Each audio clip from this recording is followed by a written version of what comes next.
Hello, I'm Nancy Strickland from IT Mentors. This video on managed languages is part of a series on the Beta 2 release of Visual Studio 2010 and the .NET Framework 4. Both C# and Visual Basic.NET have new features in Visual Studio 2010, which includes the newest .NET Framework, version 4. This session explains and demonstrates some of those features.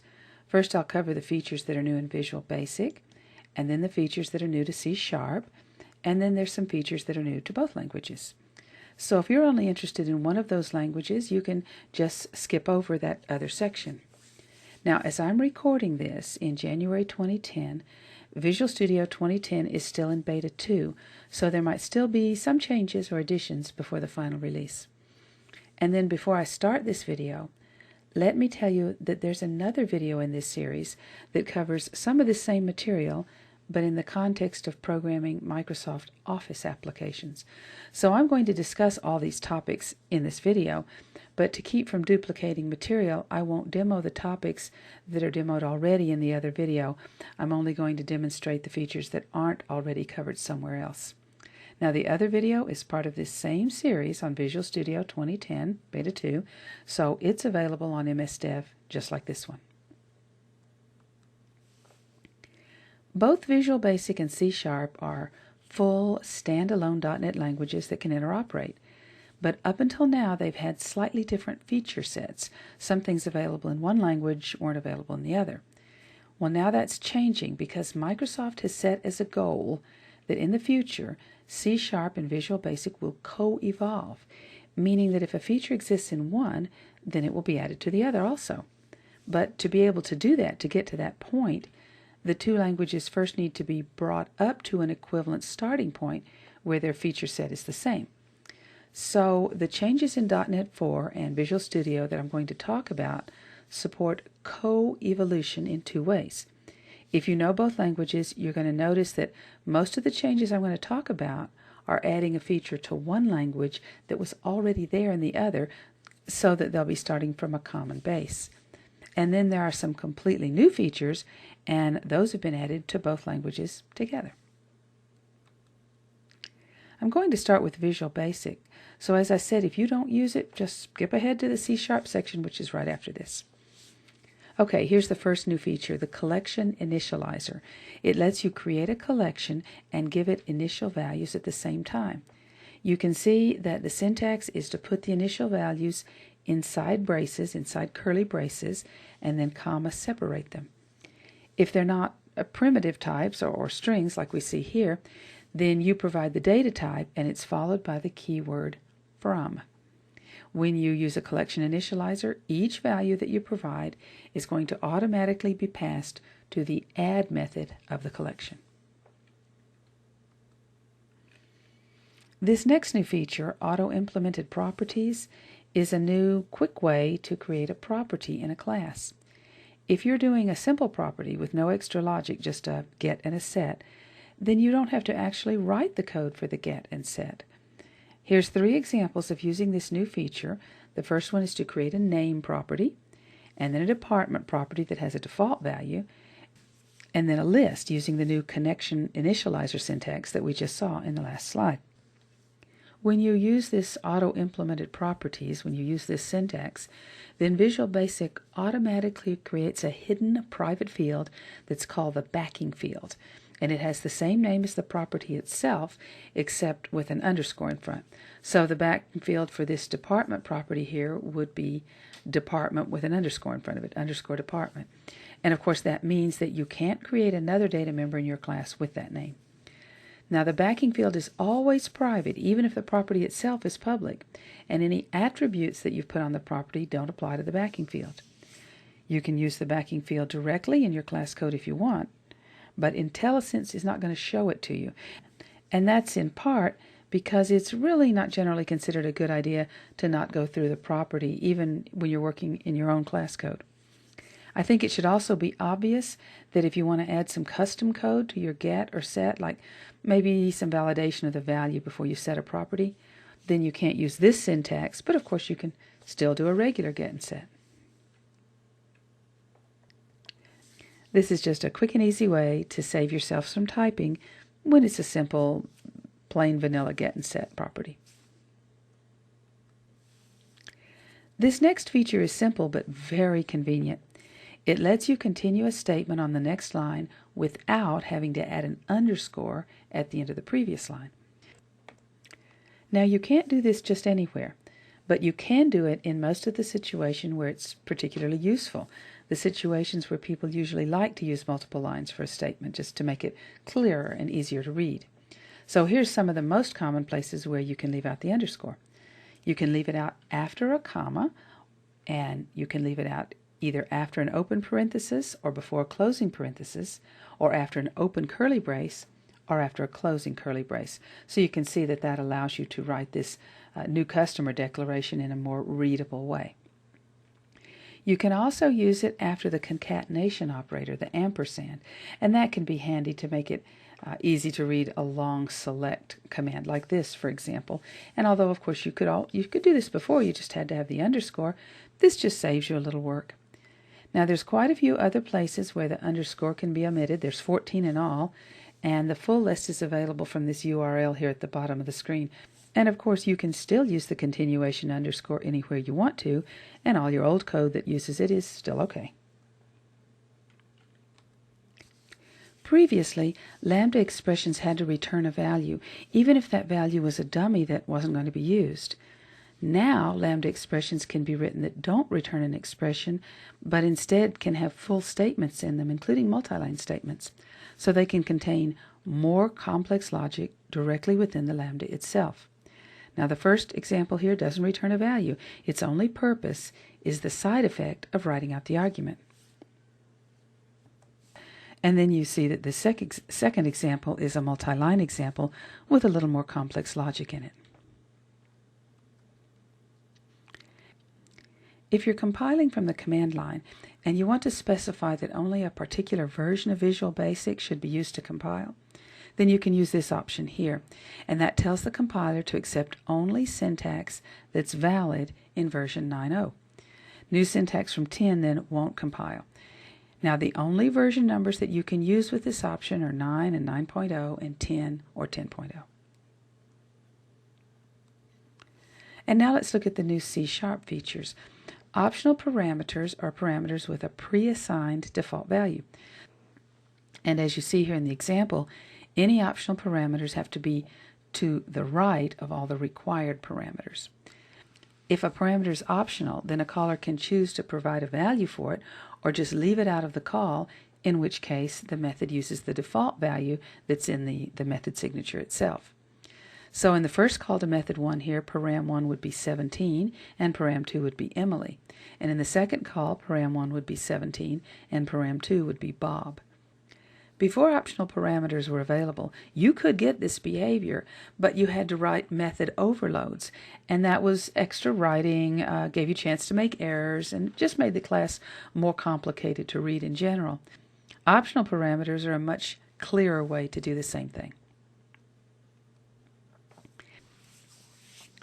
Now, if there's a method with more than one optional parameter, and you want to call it by providing only one of those options, and then use the default for the others, then the question is, how can the compiler know which one you're providing? Like in this example, method 2, we have one non-optional parameter, that's x, and then two optional parameters. So if I were to call method 2 and send it 11 and 13 as arguments, then the compiler would know that the value of x was 11, but it wouldn't know if I meant the 13 for y or for z. So to solve this problem, you can use named parameters. You put the name of the argument followed by a colon in front of its value, and then the compiler knows which arguments you're providing and uses defaults for the others. So the first caller here, where it says method 2, 5, z, 4, that has to provide parameter x, of course, so 5 is parameter x. And it provides also only the third parameter, z, and accepts the default for y. And another advantage of using named arguments is that it lets you call parameters out of order, send arguments out of order. If you name them, then you can call the method like in this third example where I have y in front of x. I'm providing x and y and leaving z as the default. And what's the advantage of calling them out of order? Well, It can be really handy in a couple of cases. First of all, when you know the names of your parameters, but not their order, which in my experience, it's not that uncommon to know what the parameters are named, but not necessarily remember what order they came in. But even more useful is that it self-documents your code. A reader can look at the method code and see exactly what values are being sent to exactly what parameters without having to look at external documentation, even something like IntelliSense. Dynamic lookup lets you write code with types that skip compile time type checking and get checked for type at runtime instead. C# has a new data type, it's dynamic, that the compiler considers to be a static type so that it's allowed to compile, and then the actual data type gets resolved at runtime. You use it obviously when the data type can't be known until runtime, and that can happen if you're working with a dynamic language, one like IronPython or IronRuby, or if you're working with the HTML DOM, the document object model, for example. And it's also nice for working with COM interop, because many COM methods have argument types or a return type that's just specified as object to allow for more flexibility. But if you're working in C# and an object is a return value, for example, you then have to cast that to the correct type. So now you can just use the dynamic type for those object variables in COM method signatures, and you can avoid the cast, either in the signature or in the return value, because the code compiles with that dynamic type without checking, but then at runtime, it does interpret the actual type correctly so that it's able to call the methods. So here's an example. It shows how simple your code is if you don't have to do a cast. You can assign any object at all to a dynamic type, and the compiler will accept it. So I've declared D to be dynamic, and I'm going to get a dynamic object. That basically means that any object at all that's returned can be assigned to that dynamic type D, and the compiler will accept it. But then at runtime, any conversion I need, for example, whatever the return type of getDynamicObject is, that's going to be assigned to D. And then at runtime, the conversion of D is handled by the runtime COM binder. No casting is required for D, and so that makes it nice, clean code that's easy to read. Now, when I write this code here, I'm assuming that the type returned from getDynamicObject will be a type that can handle a method named method1. If it doesn't, then I'm in trouble and my code's going to fail at runtime, although of course I can use a try to catch any exceptions. And if I'm not sure what type object will be returned, I can do a cast as usual inside a try in case the cast is unsuccessful. Now you can also use this dynamic feature with fields and properties, indexer and operator calls, and delegate invocations. But there are some limitations, like for example working with lambdas and with LINQ, that's Language Integrated Query. I'm going to give you links to MSDN documentation on that in the resources at the end of this video.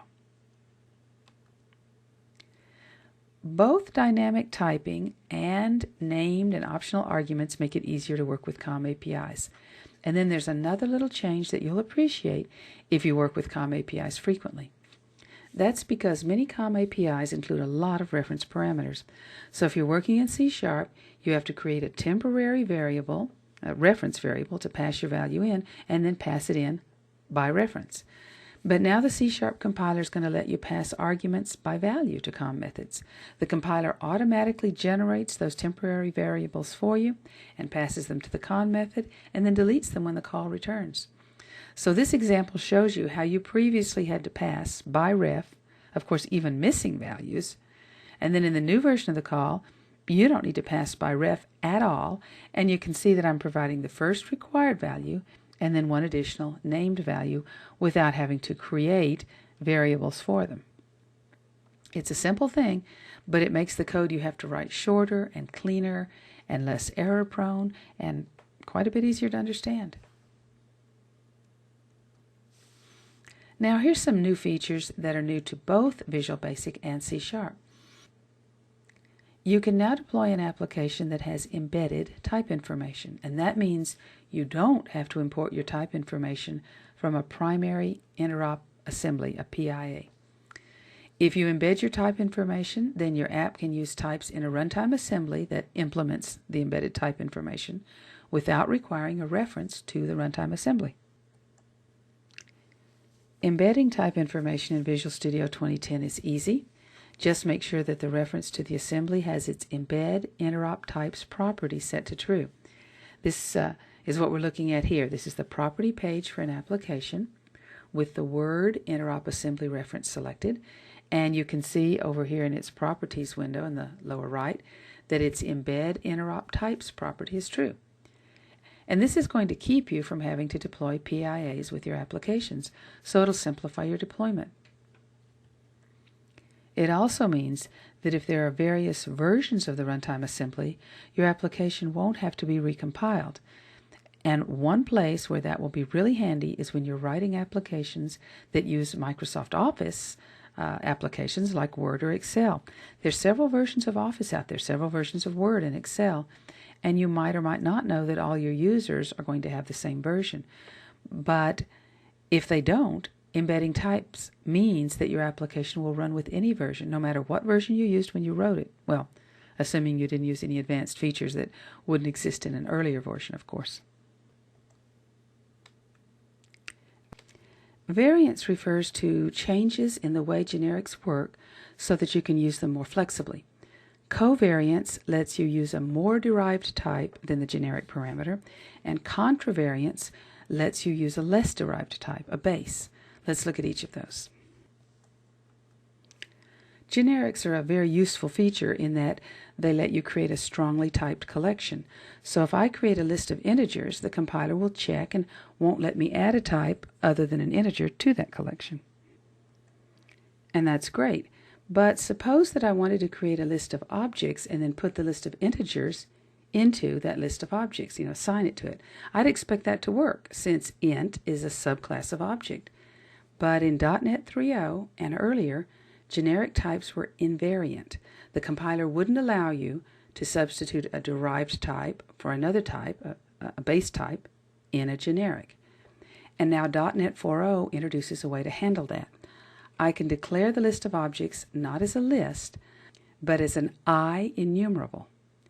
In .NET 4.0, IEnumerable supports covariance, so it will accept a derived type, like you see here. So now if I declare another list to be an IEnumerable of object, then I can take my list, which is a list of integers, and I can assign it to another list.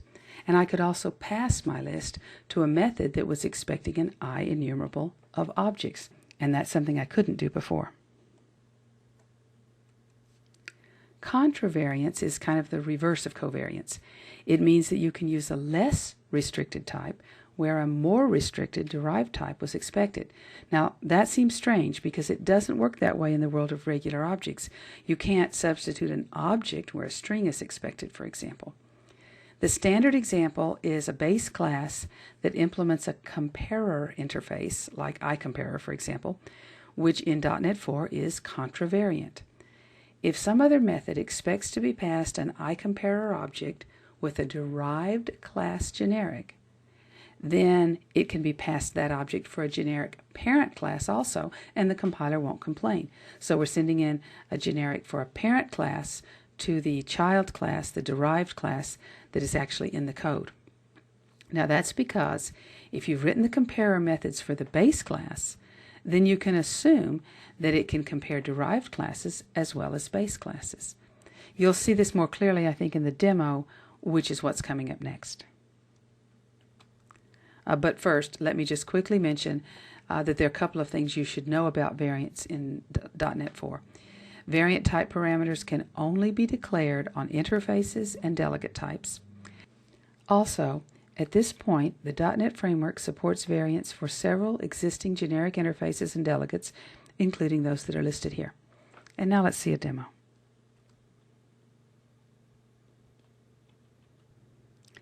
I'm going to show you demos of embedded type information, dynamic objects, covariance, and contravariance. And remember that demos of all the other features I mentioned are in the Office programming video that's part of this same series on MS-DEV. Let me start by showing you how embedded type information works. I've started Visual Studio 2010 Beta 2. This is the new start page. And I'm going to start a new project. It's going to be a Visual Basic console app.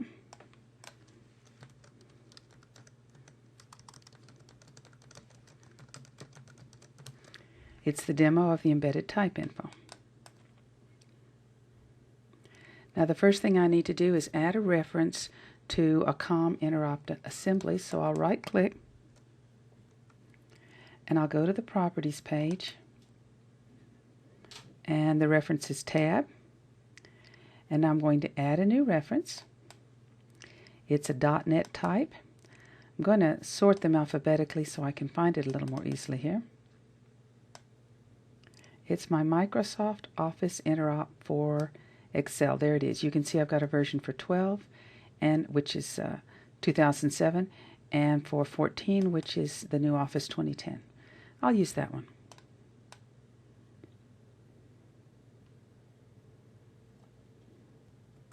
Now I have it in my references here, and I just want to go down to the Properties window over here and check in the lower right hand that Embed Interrupt Type. There we go. Embed Interrupt Type, so you can see it, is set to true, and it's pretty much just that simple. I'm going to just add a little code that requires using types from that interrupt assembly. So the first thing I'll do here in my module is add the imports I need, and I'm going to name it Excel to make life a little easier. And then I'm just going to paste in a little code here.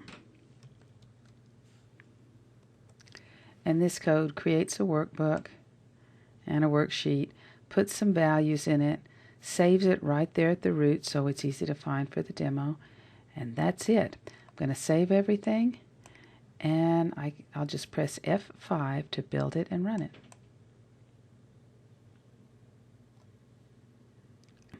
Okay, all done. Let me open my computer to the root here. Make sure it's there. There it is. And you can see it's got the value that we put in it. Now, that might not seem too amazing, but here's the part that's great. Watch this. I'm going to go to Build, and I'm going to Publish to get an installable version of my app here. Again, I'm going to put it right on the root here.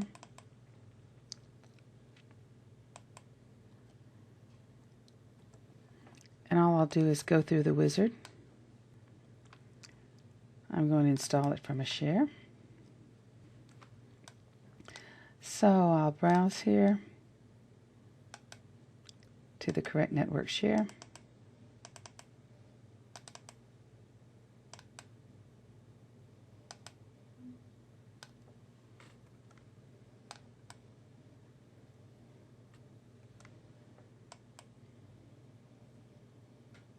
And now in just a minute, I'll have an installable version of my app. And I can see that my publish succeeded. You can see if I go again, I've got these sorted by date, and so you can see that I've got my setup to set my application up, and I've got my manifest. So I can take these to another machine that only has Office 2007 on it, version 12, not the version we used. And of course, it has to have .NET 4 on it also. Install the application on it and run it. It'll create my spreadsheet just like this did. So here I've switched to another machine. It has .NET 4 installed, but it only has Office 2007 on it. Let me show you here. See, it's 2007 only. And then here on the desktop, you can see my installer that I copied from the network share, and I'm going to run it now.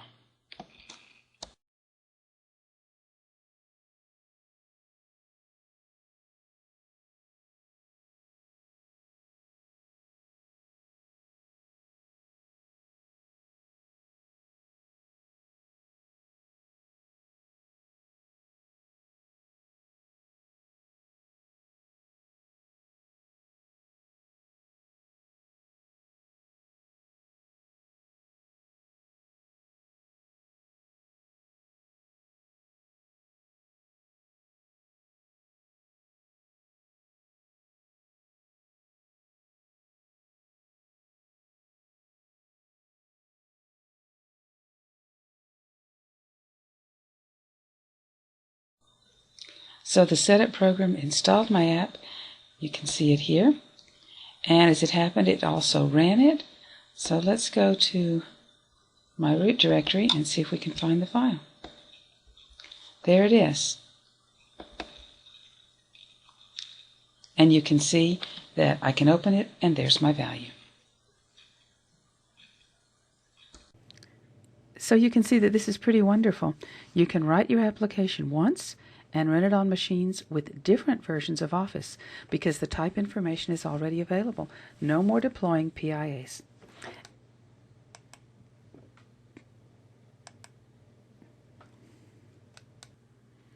And now let's look at dynamic objects. I'll start another project. This time I want it to be a C# console app. And I'll call it Dynamic Objects Demo.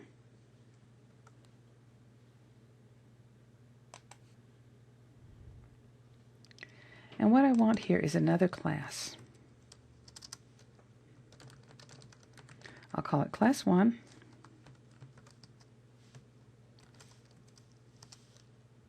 And it has one method. We'll just use say hello.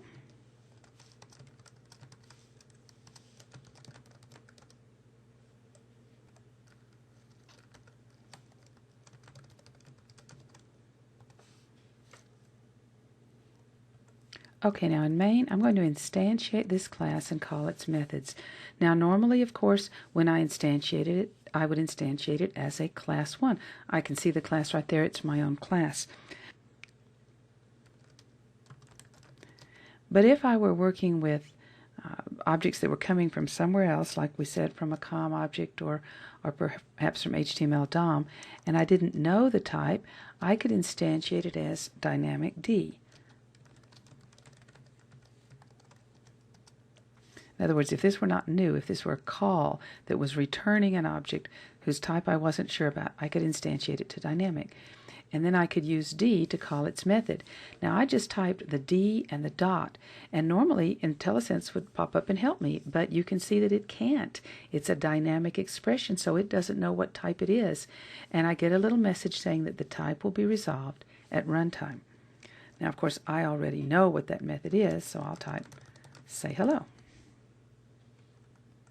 And you can see that the compiler's not complaining, no problems.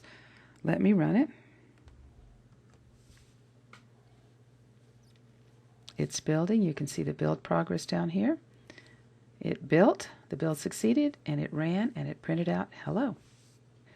So it built, it compiled just fine without knowing the type of D. Well, actually D has a type, but that type is dynamic.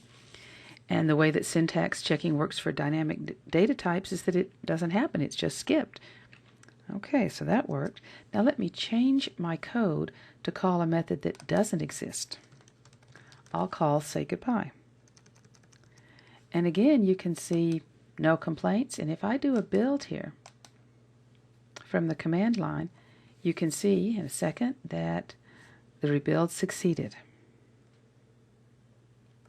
And obviously that's because it never checked to see if the method exists because it couldn't. But of course, if I try to run it, I'm going to get a runtime exception. There it is, and here's this. So I'm going to close the program. And you can see that the positive side of dynamic objects is that you can assign anything to them, and the negative side is that you do need to consider some defensive programming, a try-catch. Now, just to show you how var is different from dynamic, they're not the same thing, let me change that to var, and as soon as I do, immediately the compiler hops in. It's already caught the problem. It knows that it now knows what type D is, and it's checked what methods it has. var knows that, and the compiler knows that. Dynamic does not. And finally, I'm going to demonstrate covariance and contravariance.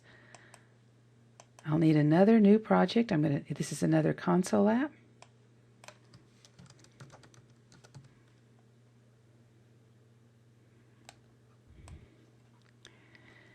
And in main, I'm going to declare just a generic list of strings.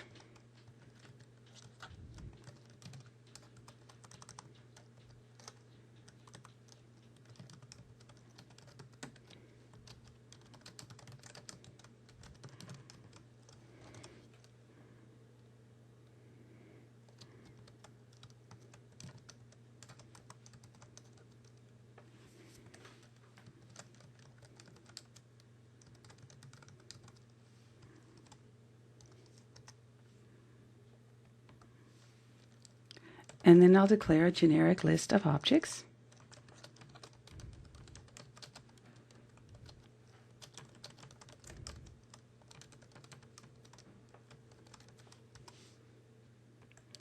And like I said earlier in the slides, you might think it would be possible to assign the strings list to the objects list since strings are objects.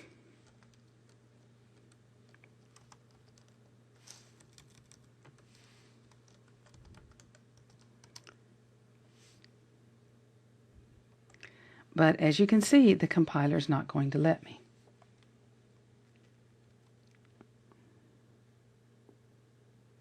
There's my error message. But what I can do is just change the declaration of objects from list to IEnumerable. And of course what I'm instantiating to it is an actual list. And now you can see that the compiler isn't objecting anymore. And just to show you that it worked, I'm going to print it out.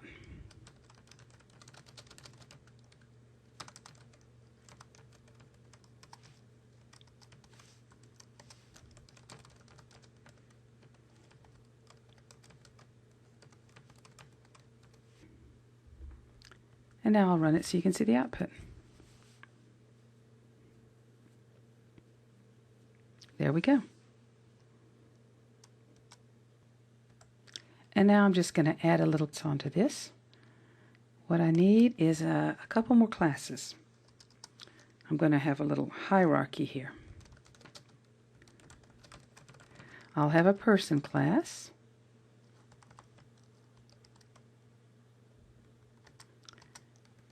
And I'll have an employee class that derives from person.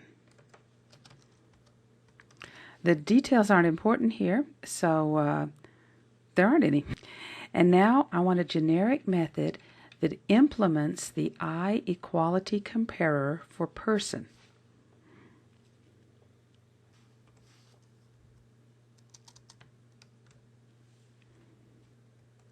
Again, the details aren't important, so I just have a little stub implementation that just returns true and returns 1 for the methods that this interface requires, this I-equality comparer interface. The important thing here is that I have written the I-equality comparer for person, not for employee. That is for the base class, not the derived class. And of course I did that so we can use some contravariance. So let's go back up to main.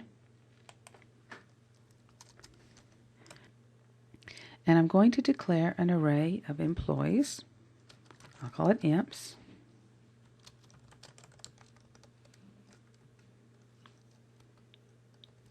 And just put 3 employees in it.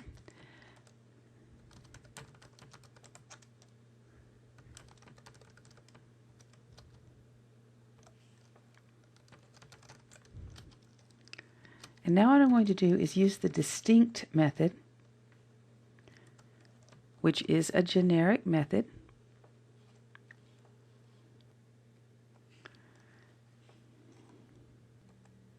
So I-comparer, well, actually this is I-equality comparer, isn't it? But both of those, I-comparer and I-equality comparer, and for that matter I-comparable, they all support contravariance. And that's why this will work. You can see, first of all, that there aren't any errors here caught by the compiler. So what I'm going to do is just add a for loop to print out each employee, that the imp list, which is each employee, returned by that distinct command. Now there's no data in any of the employees, so I'm going to just do it like this. For each E in imp list, I'll just write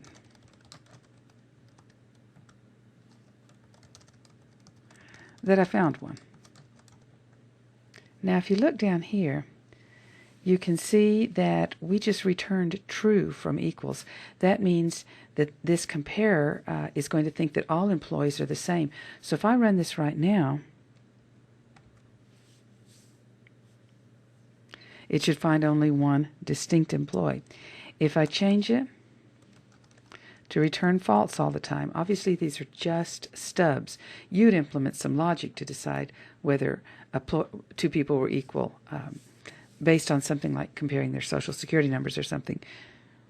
We're just testing here. So if I say false, that they're never the same, I should find 3. And I did. So we see that covariance works.